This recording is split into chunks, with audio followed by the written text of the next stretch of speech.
Cocoa के fruits हैं, इसका मेनली उपयोग जो है चॉकलेट बनाने के लिए किया जाता है। मैं आज कम से कम 1 करोड़ रुपए इस पाम ऑयल से बचा पाता। 70,000 रुपए का अनुदान टॉपअप के रूप में प्रति हेक्टेयर किसानों को दिए जाने का प्रावधान किया गया है। और हमारा जो काम होता है वो किसानों को पौधा देने के बाद खेतों में उनका टेक्निकल नॉलेज और उनको जो भी प्रॉब्लम्स आ रहे हैं पौधे से रिलेटेड उसको दूर करना। इसमें बेसिकली जो फल आता है वो चौथे साल से आना स्टार्ट हो जाता है और जो कंपनीज हैं वो काफ़ी रुचि रहती है इसको बायबैक करने के लिए और इसका काफ़ी अच्छा स्कोप है। आज हम आपको एक ऐसे किसान के बारे में बताने जा रहे हैं जो काफ़ी बंजर ज़मीनों को पाम ऑयल के माध्यम से अधिक उपजाऊ किए हुए हैं। आज केंद्र सरकार और राज्य सरकार दोनों की मंशा यही रहती है कि उन्नतशील किसान को हमें बनाना है, किसानों की आय दुगनी करनी है। उस ओर अग्रसर हो रहे हैं राज्य सरकार और केंद्र सरकार दोनों की मदद से। ये जो पाम ऑयल का है इसे लगाया जा रहा है और धान के अपेक्षा इसमें पानी भी कम मिल रही है और फसल चक्र परिवर्तन का एक बड़ा नमूना है। ये उदाहरण पेश हो रहा है कि बंजर जमीनों पर भी पाम ऑयल की खेती कर रहे हैं। इस पाम ऑयल को विदेशों से मंगाया जाता है। अब भारत स्वयं इसकी उत्पादन कर आत्मनिर्भर बनने की कोशिश कर रही है और इस पाम ऑयल लगाने वाले जो किसान हैं आज धान की अपेक्षा ज़्यादा इसमें कमाई भी कर रहे हैं। इसमें पानी की भी कम लागत लगती है और किसान समृद्ध हो रहे हैं। आइए चलते हैं किसान के पास।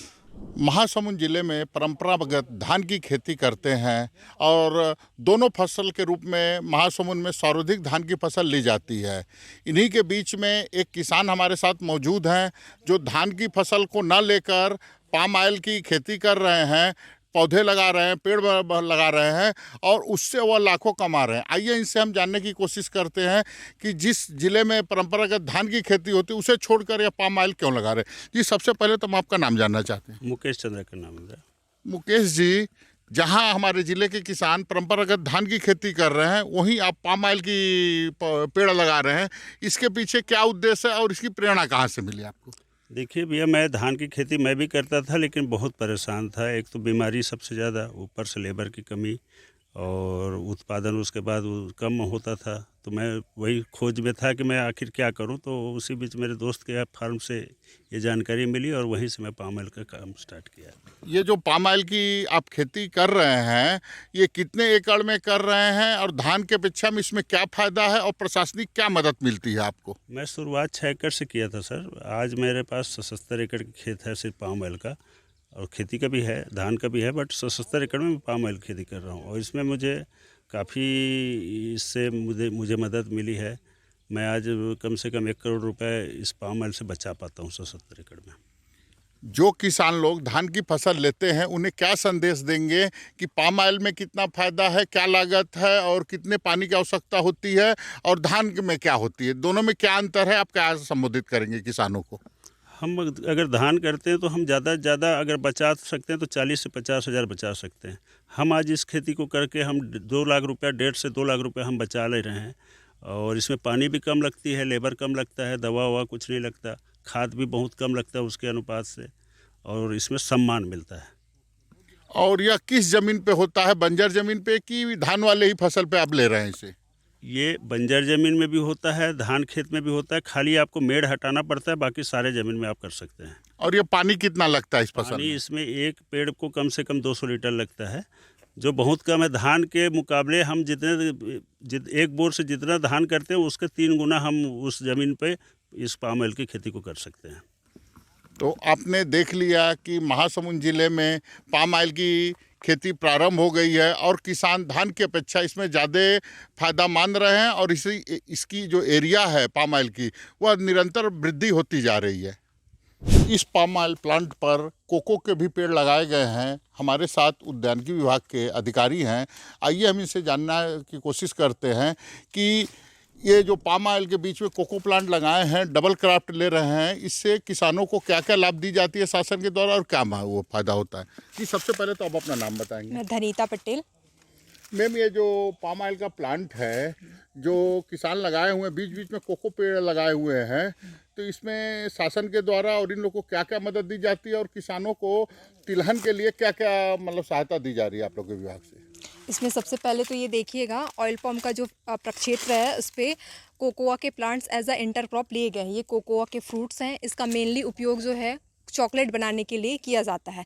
विभाग में इंटरक्रॉपिंग के लिए फार्मर्स को प्रति हेक्टेयर 5,200 रुपये की सब्सिडी दी जाती है। ये लगातार 4 वर्षों तक दी जाती है। इस प्रकार से एक फार्मर्स को 1 हेक्टेयर पे 21,000 रुपये का अनुदान इस इंटरक्रॉपिंग पे देने का प्रावधान है। ये जो कोकोआ के प्लांट्स हैं, ये ऑयल पम्प के 1 हेक्टेयर पे 150 पौधे लगते हैं और पर प्लांट से 300 ग्राम तक की इसमें प्रोडक्शन होता है। और ये जो पाम ऑयल का प्लांट है, इसमें शासन के द्वारा क्या सब्सिडी किसानों को दी जाती है? ये महासमुंद जिले में तिलहन के रूप में है। तिलहन को बढ़ावा देने के लिए उद्यानिकी विभाग क्या क्या प्रयास कर रही है, क्या क्या छूटें दे रही है? इसके लिए ऑयल पंप के प्रति हेक्टेयर 1,13,000 रुपये का अनुदान जो है किसानों को दे है। इसके अलावा कोई फार्मर्स अगर 2 हेक्टेयर से ज़्यादा लैंड पे इसकी खेती करते हैं तो उसमें 50,000 का जो है बोर है, 3 HP तक का मतलब 2 लाख तक की ट्रैक्टर विद ट्रॉली पे सब्सिडी है। इसके अलावा जब हार्वेस्टिंग स्टेज पे आती है तो इसमें मशीन और टूल्स पे भी अनुदान जो है किसानों को प्रोवाइड कराया जाता है।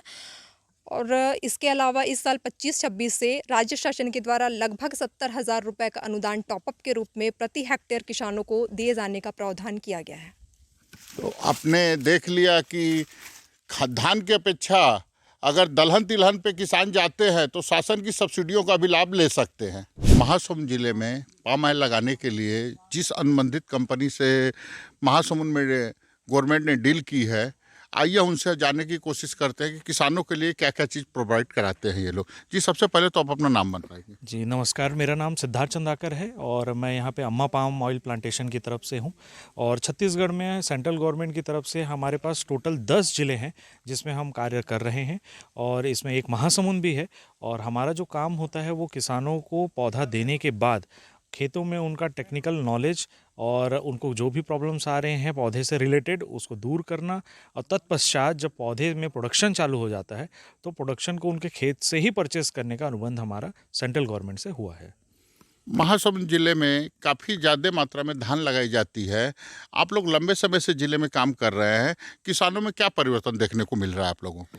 बेसिकली क्या है कि इसमें जब हम पौधा लगाते हैं उसके बाद 3 साल का एक वेटिंग पीरियड होता है, वो अभी गुजर गया है और आप ये फील्ड को देख रहे हैं। अब यहाँ पे जो फार्मर्स हैं वो अब बहुत अच्छा आमदनी कर रहे हैं और उसको देखकर अब इनके आस पड़ोस के भी लोग और साथ में और भी किसान इससे साथ में जो भी जानकारी लेकर अब पाम की खेती को बहुत तेज़ी से विस्तारित कर रहे हैं। सर, महासमुंद जिले में परंपरागत धान की खेती की जा रही है और स्टेट गवर्नमेंट और केंद्र गवर्नमेंट की भी कई बार योजनाएं हैं कि किसानों का आय डबल किया जाएगा। इसको देखते हुए दलहन तिलहन को बढ़ावा देने के लिए जो पाम की खेती की जा रही है, जिले में क्या संख्या स्थिति और शासन के द्वारा क्या अनुदान और क्या दिया जा रहा है इन लोगों को? देखिए, माननीय प्रधानमंत्री जी का जो संकल्प है आत्मनिर्भर भारत, और साथ साथ में जो किसानों की आय जो होती है उसको डबल करने के लिए national mission on edible oil palm की जो खेती है उसको महासमुंद में काफ़ी रुचि के साथ किसान कर रहे हैं। इसमें बेसिकली जो फल आता है वो चौथे साल से आना स्टार्ट हो जाता है और जो कंपनीज़ हैं वो काफ़ी रुचि रहती है इसको बाईबैक करने के लिए, और इसका काफ़ी अच्छा स्कोप है और इसमें अनुदान भी है सरकार के द्वारा दिया जाता है। और इसको क्रॉप डाइवर्सिफिकेशन, क्योंकि देखा जाए तो धान जो हम लेते हैं उसको परिवर्तन करने के लिए फसल का national mission on edible oil के अंतर्गत जो ऑयल पाम की खेती है इसको किसान जो है काफ़ी अच्छे से यहाँ पे कर रहे हैं और आने वाले समय में इसका रिजल्ट भी हमें देखने को मिलेगा। अभी महासमुंद जिले में किसानों के कितने किसान इस खेती से लगाव रख रहे हैं और इस तरफ जोड़ रहे हैं? अभी जो आंकड़े मेरे पास आए हैं, अभी मोर देन 50 किसान जो हैं उसमें वो इसमें रुचि ले रहे हैं और प्लान हमारा है कि 600 हेक्टेयर के करीब इसको हम इस साल जो है प्लान करके इसको लगाएंगे।